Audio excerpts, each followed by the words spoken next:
আগামী এই নির্বাচনে 11 দল 22টি হাত আমরা একত্রিত হয়েছি। তার মানে এদেশের আপামর জনগণ একত্রিত হয়েছে। আমাদের স্পষ্ট বক্তব্য, বাবাজি দুর্নীতিবাজ, তোমাকে লাল কার্ড। বাবাজি তুমি চাঁদাবাজ, তোমাকেও লাল কার্ড। তুমি দখলবাজ, তোমাকেও লাল কার্ড। তুমি আমার মায়ের ইজ্জত রক্ষা করো না, তোমাকেও লাল কার্ড। তুমি শিশু আবাল বৃদ্ধ বনিতাকে সম্মান করো না, তোমাকে লাল কার্ড। এদেশে ফ্যাসিজমকে লাল কার্ড, চিরতরে লাল কার্ড। সম্মানিত ভাইয়েরা,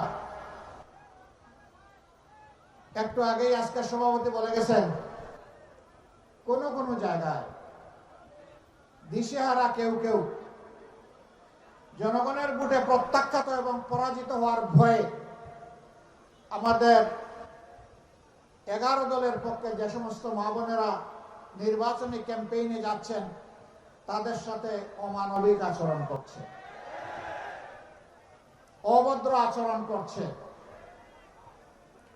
আমরা তাদেরকে বলি, নতুন করে সুরসুরি দিও না, আমাদেরকে পরীক্ষা করার কিছুই নেই।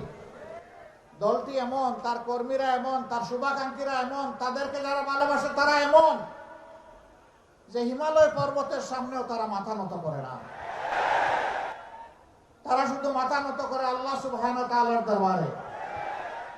সুতরাং আমাদের ধৈর্যের পরীক্ষা নিও না। মনে রাখবা, আমাদের জীবনের চাইতে আমাদের মা বোনদের ইজ্জতের দাম আমাদের কাছে অনেক বেশি। সুতরাং বেয়াদবি করলে আগুনের ফুল কি দেখতে পাবা। কাউকে আমরা ছেড়ে কথা বলবো না।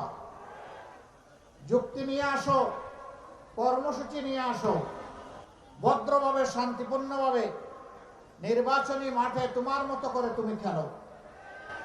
কিন্তু যদি ফেসিবাদী চেহারা নিয়ে কেউ আমাদের সামনে আসে, 24-এর ফেসিবাদকে এদেশের সম্মিলিত জনগণ, বিশেষ করে যুব সমাজ যেভাবে লাল কার্ড দেখিয়েছে, 12 তারিখ সেই লাল কার্ড দেখিয়ে দেওয়া হবে।